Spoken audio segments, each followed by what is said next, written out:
Heat stroke எனப்படும் வெப்ப தாக்குதல் ஏன் ஏற்படுகிறது, இதன் பாதிப்பு எத்தகையதாக இருக்கும் என்பது பற்றி மூத்த மருத்துவர் ராம்மோகன் புதிய தலைமுறையிடம் பகிர்ந்து கொண்டதை பார்க்கலாம்.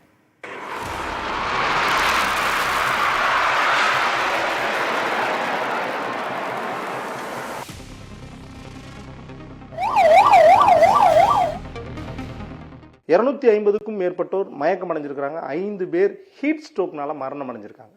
முதல்ல ஹீட் ஸ்ட்ரோக்னா என்ன சார், ஏன் அது ஏற்படுது?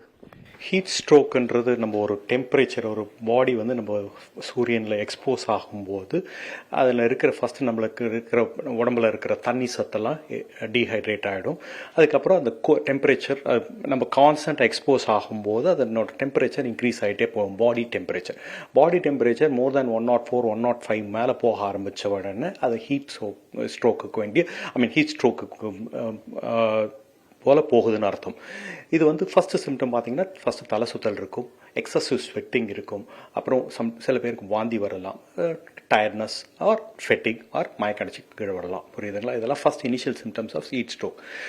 இந்த ஹீட் ஸ்ட்ரோக்குக்கு நம்ம ஃபஸ்ட்டு இமீடியட்டாக ஹீட் ஸ்ட்ரோக்குன்றது நிறைய பேருக்கு அந்த ஹீட் ஸ்ட்ரோக்கோட அவேர்னஸே தெரியல. ஓகே, ஃபஸ்ட்டு அவங்க டீஹைட்ரேஷன், ஃபஸ்ட்டு அவங்க தண்ணி தாகம் எடுக்கும்போதே நிறைய அடிக்குவேட்டாக தண்ணி குடிச்சிருந்தாங்கனாவே அதை ஹீட் ஸ்ட்ரோக்கு இது பண்ணலாம். ஒன்று ப்ரிவென்ட் பண்ணக்கூடியது அட்லீஸ்ட் ஒரு ஷேட் இருந்துச்சுன்னா டைரக்ட் சன்லைட் வராது. நிறைய பேர் பார்த்தீங்கன்னா டைரக்ட் சன்லைட்டில் கம்ப்ளீட் எக்ஸ்போஷர் அட்லீஸ்ட் இருக்கிற பாகம்லாம் எக்ஸ்போஸ் ஆகி அதுலேருந்து போகிற டீஹைட்ரேஷனில் தான் நேற்று நிறைய பேருக்கு இது போல ஆயிருக்கு.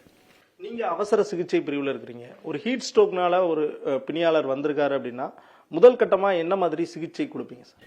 ஃபஸ்ட்டு நம்ம வந்து அவருக்கு வந்து அவங்களோட கோர் டெம்பரேச்சர் 105, 106 அப்படின்னு இருக்கும். கோர் டெம்பரேச்சர்ன்றது இங்கே மெஷர் பண்ணக்கூடியது நம்ம ரெக்டல் டெம்பரேச்சர், ஆசன வாயு கிட்ட டெம்பரேச்சர் வச்சுட்டு அதை பார்க்கணும். அதுதான் கோர் டெம்பரேச்சர் எடுத்துப்போம். அந்த டெம்பரேச்சர் 105, 106 இருக்குன்னா அது நம்ம உடம்புல இருக்கிற என்சைம்ஸ் நிறைய இருக்குது, என்சைம்ஸ்லாம் அதெல்லாம் வந்து செயலில் இருக்க ஆரம்பிச்சிட்டேன்னா அந்த டெம்பரேச்சரை தாண்டி போகிறதுனால ஃபஸ்ட்டு வந்து டெம்பரேச்சரை குறைக்கிறதுக்கு ஐஸ் கோல்ட் ஸ்பஞ்சிங் ஆர் நிறைய தண்ணி ஐஸ் கோல்ட் வாட்டர் இது பண்ணிவிட்டு ஒரு ஃபேனை வச்சு எவாப்ரேஷன் கன்வெக்ஷன்னு சொல்லுவாங்க.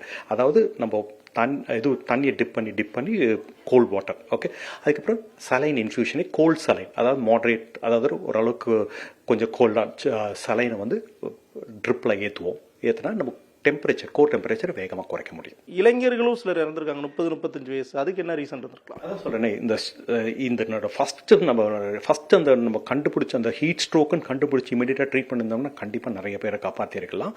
இது வந்து நம்ம அப்படியே விட்டுட்டு நிறைய பேர் மயக்கம் அடித்து விழுந்து கூட்டிகிட்டு வரும்போது தான் அந்த டெம்பரேச்சர் இன்க்ரீஸ் ஆகி என்சைம்ஸ் எல்லாம் மாறிடும், வேலையே செய்யாது. புரியுதுங்களா? Patient will go for multi organ failure போல. புதிய தலைமுறைக்காக ஒளிப்பதிவாளர் இர்ஃபானுடன் செய்தியாளர் பாலவெற்றிவேல், நவநீத கிருஷ்ணன்.